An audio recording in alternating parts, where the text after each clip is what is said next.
Good morning guys! For today's video tayo ay nag-ikot sa mga souvenir shop o mga palengke dito malapit sa amin kung saan ay naghahanap kami ng biwa or yung lokat para sa aking biyenan.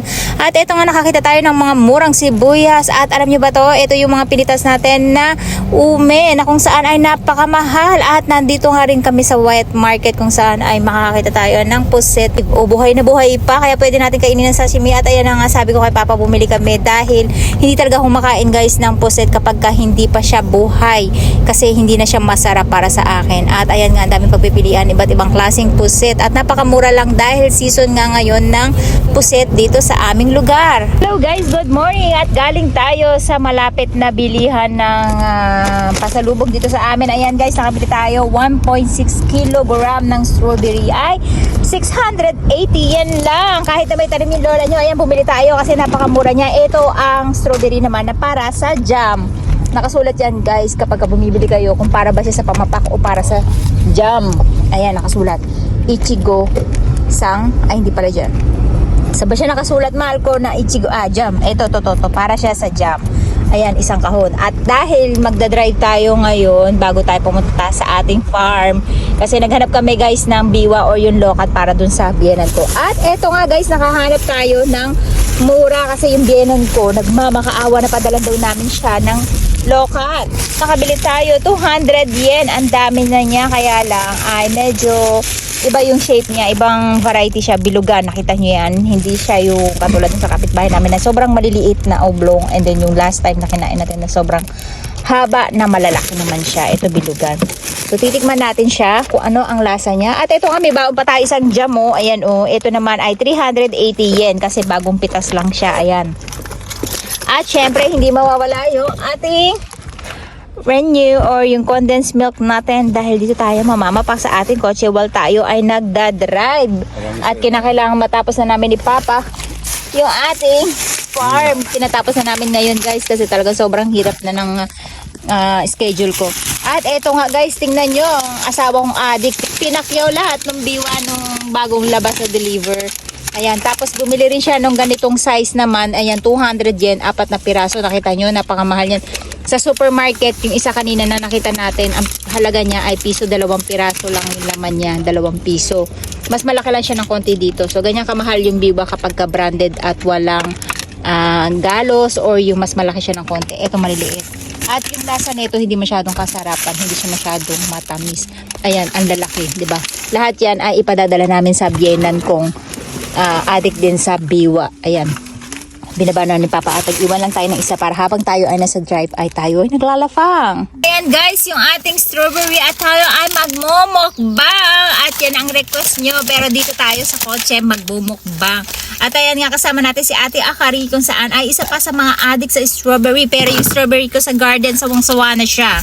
Siguro, nabibitin siya kaya parang nauumay na siyang kainin at ang ganda ng strawberry guys 600 yen, ganyan kadami diba? Kaya kapatid, dumipat ka na dito kasi wala akong time magpadala talaga, sobrang busy ng lola.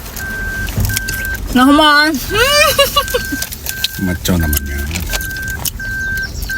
ang sarap.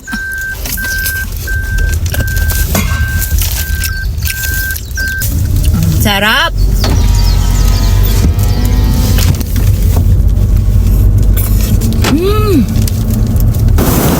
At nakalimutan ko na naman na may asawa ko. Alam nyo guys, masarap sana magpadala ng mga strawberry dun sa mga gusto mong padalhan. Ang problema guys kasi mabilis malamog ang strawberry. Kaya 2 days ang biyahe nito pagdating dun sa pagbibigyan mo, hindi na masarap.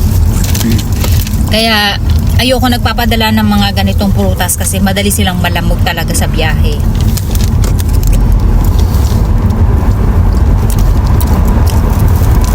Unlike ng ganitong bagong pitas, masarap. Sarap talaga siya, promise.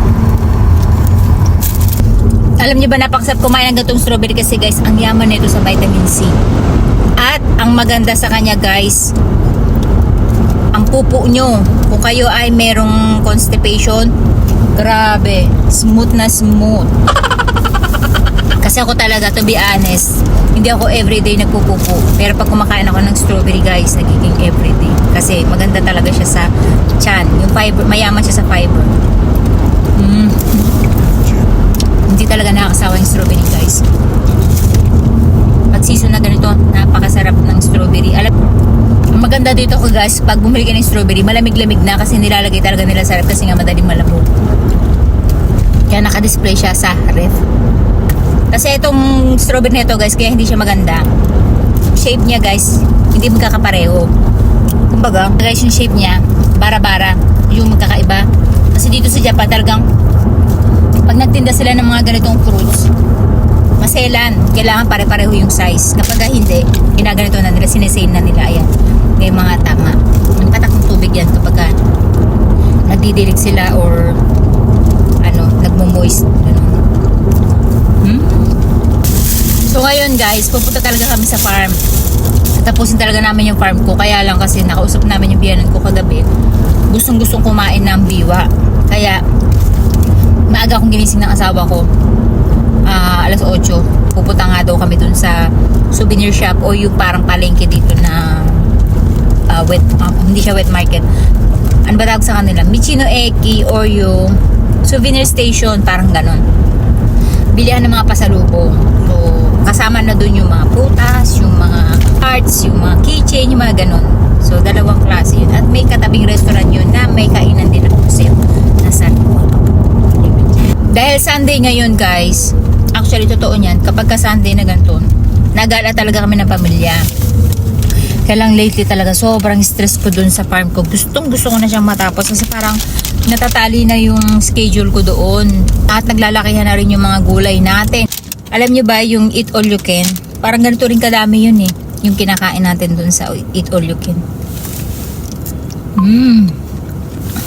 Kapatid ni Malay, punta ka na dito na kayo tumira kasi talaga nandito yung pinakamasayang part ng buhay.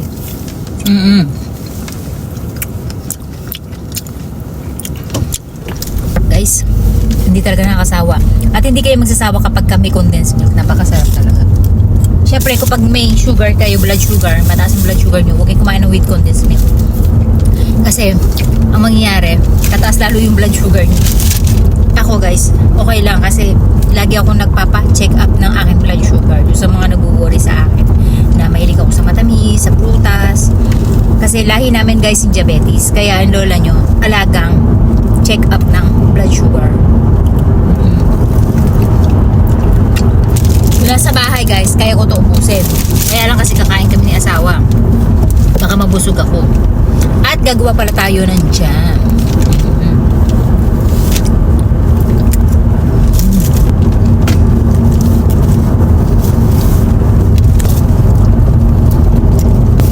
Tayo guys nakaabot bumili nito kasi maaga tayo umalis. Pero kung mga lunch na katulad ng mga oras na punta namin mga alas 2 sa alas 3 wala na mabibili mga ganito kasi syempre napakadaming tao kasi sikat na lugar talaga yung pwesto namin guys. Kaya pagka umaga pa lang punuan na yung tao kasi ang aga din nagbubukas ng supermarket na yun alas 6 bukas na sila. Kaya minsan doon na natutulog yung iba. Pagising na umaga market kagad yung target nila kasi nga ang mura ng gulay, ang mura ng prutas. Kaya sikat yung lugar na yun talaga. Actually, hindi pa kami dati dito nakatira. Palagi kami pumupunta dito once a month para lang bumili ng mga ganito kahit itong strawberry nila. Inaabangan talaga namin. Kasi napakamura nga. Kung sa katuturo, manununo ako nito. Sobrang busog ka na guys. Kasi kailangan kong magtira ng space ng tiyan ko para dun sa kakainin namin na pupuntahan natin ngayon.